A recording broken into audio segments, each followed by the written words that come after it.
Okay, so food chains are then put together on something called a food web. And a food web is just a more complex way to show the feeding relationships among organisms in an ecosystem. Food webs are made up of many, many, many food chains. The arrows still show the flow of energy, so that stays the same.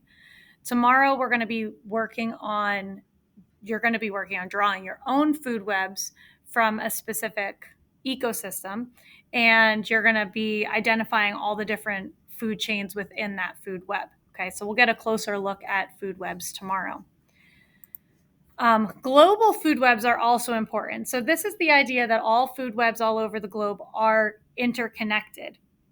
They can interconnect between the land and the water. Those are a little bit harder to see, but they are all interconnected. So, an example would be if an organism lives in one part of the world and they migrate to another part because their food is short. They are going to affect the food webs within that new area they're moving into. Canada geese are a good example. So, Canada geese, they live in Canada most of the time.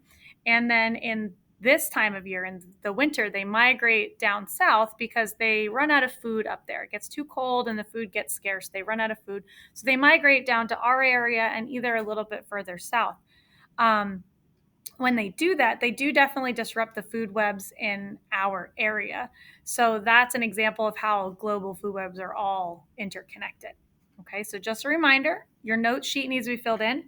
You absolutely must put pictures for each of those vocab terms. That's why there's a column that says picture. And each question needs to be answered. When you are finished, you should submit it.